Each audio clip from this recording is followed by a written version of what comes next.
Welcome to फिल्मी फंडे। भाई 2023 क्या करके जाएगा। पहले पठान से बहुत ही धमाकेदार शुरुआत होती है, फिर बहुत बढ़िया तड़का उसमें जवान का लगता है, फिर एनिमल बहुत बवाल मचाती है, कल अब डंकी रिलीज हुई है और आज अब ये सलार। और हाँ, इस बीच एक मूवी आई थी 12th फेल, बहुत एक्स्ट्रॉर्डिनरी स्क्रिप्ट थी, सच्ची घटना पर आधारित एक बहुत ही अच्छी मोटिवेशनल मूवी थी। हाँ, उसकी इतनी हाइप नहीं हो पाई जितनी होनी चाहिए थी। अगर एक मास फैक्टर को अलग रख दिया जाए तो कहीं ना कहीं उस मूवी को भी इस लिस्ट में शामिल किया जा सकता। चलिए बात करते हैं सलार की। तो कहना चाहूंगा कि अगर किसी तरह से शाहरुख खान पहले देख लेते सलार को तो शायद वो इतना बड़ा रिस्क नहीं लेते सलार के साथ रिलीज करने का डंकी को। भाई लिटरली इस मूवी की 1.5 साल से जितनी चर्चाएं हो रही थी, जितनी कंट्रोवर्सी हो रही थी, जितना बेसब्री से फैंस इसका इंतजार कर रहे थे, भाई बिल्कुल जायज था। प्रशांत नील ने प्रभास को जिस तरीके से प्रेजेंट किया है ना, आई मीन बहुत ही नेक्स्ट लेवल का। समझ नहीं आ रहा कि आदि पुरुष में कैसे डायरेक्टर ने उनको यूज किया। प्रशांत नील ने बताया है कि प्रभास किस कैलिबर के एक्टर वो क्या कर सकते हैं और शायद ऐसे ही रोल के लिए प्रभास बने हैं। मुझे ऐसा लगता है कि आदि पुरुष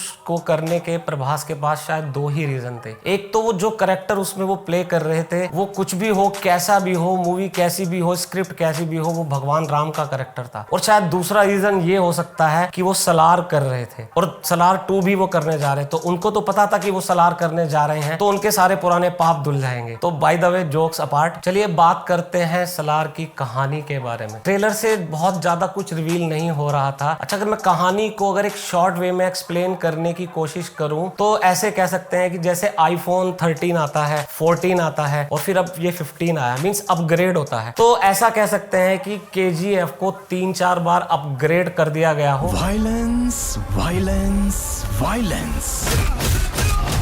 I don't like it. और अब जो चीज निकल के आती है वो सलार है। मींस कहीं ना कहीं प्लॉट केजीएफ 2 से, केजीएफ से लिया गया है। जैसे कि एक बहुत बड़ा साम्राज्य है, एक अलग ही दुनिया है, एक अलग ही यूनिवर्स है, उसके सिंहासन के लिए आपस में लड़ाई चल रही है, आपस में घमासान चल रहा है। एक राजा है, उसकी 2 औलाद हैं, एक जायज है, एक नाजायज है। तो कहीं ना कहीं जायज को फील होगा ही होगा कि नाजायज को अगर सिंहासन दिया जा रहा है। जैसा कि सब सोच रहे थे कि केजीएफ से वैसा कनेक्ट होगा कि स्टोरी को कहीं ना कहीं कनेक्ट करेगी सलार आपस में उससे, या कहीं ना कहीं रॉकी भाई की एंट्री होगी, वैसा कुछ नहीं है। लेकिन कहीं ना कहीं प्लॉट वहां से जरूर लिया गया है। जो इमोशनल एंगल उसमें एक माँ का था, वो भी इसमें कहीं ना कहीं कहानी के साथ जोड़ते हुए बहुत ही अच्छे तरीके से प्रेजेंट किया गया।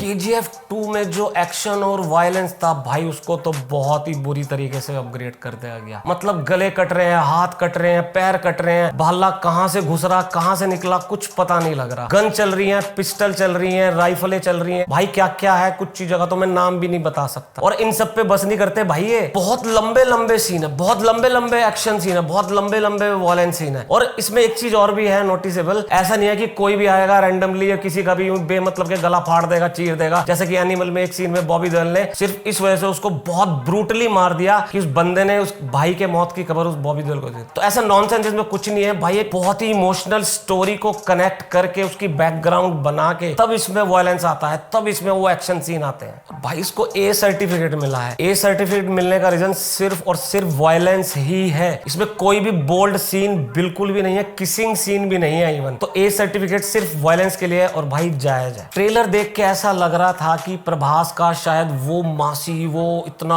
एक्सेप्टेशन हम सब की जो थी वैसा नहीं होगा। लेकिन भाई मेकर्स ने ये चीज माइंड में थी उनके कि जब वो पर्दे पर आएगा तो क्या रिएक्शन होगा पब्लिक का, कैसे रिएक्ट करेगी पब्लिक। भाई एक्शन, वायलेंस, मार धाड़ के नाम पे आप जो बोलोगे वो मिलेगा आपको। कभी कभी ऐसा लगता है कि शायद प्रभास थोड़ा कम बोलते हैं। मतलब एक सीन में ऐसा है कि भाई ये अब फोड़ेगा, अब फोड़ेगा, अब मारेगा, अब बवाल होगा, अब एक्शन सीन आवेगा, होता कुछ नहीं है। लेकिन फिर भी बहुत कुछ होता है। श्रुति हसन का काम कहानी को शुरुआत करना था, उन्होंने किया। बहुत कभी कभी वो स्क्रीन पे आती हैं, उन्होंने अपना काम बहुत बखूबी निभाया है। और अगले पार्ट में शायद उनका रोल लंबा हो सकता है, मेरा ऐसा मानना है। पृथ्वीराज की अगर बात करें तो भाई जब 2 एक्टर एक साथ एक पर्दे पर आते हैं तो कहीं ना कहीं स्क्रीन टाइम को लेके आपस में कुछ कंपटीशन सा रहता है, लेकिन ऐसा कुछ नहीं है। पृथ्वीराज को बहुत ही अच्छा स्क्रीन टाइम मिला है और बहुत घातक लेवल की एक्टिंग की है भाई बंदे ने। बाकी सब एक्टर, को एक्टर्स का काम बहुत ही अच्छा है। खास करके फीमेल कैरेक्टर्स इसमें जितने भी हैं बहुत ही इमोशनल तरीके से उन्होंने अपने किरदार को निभाया है।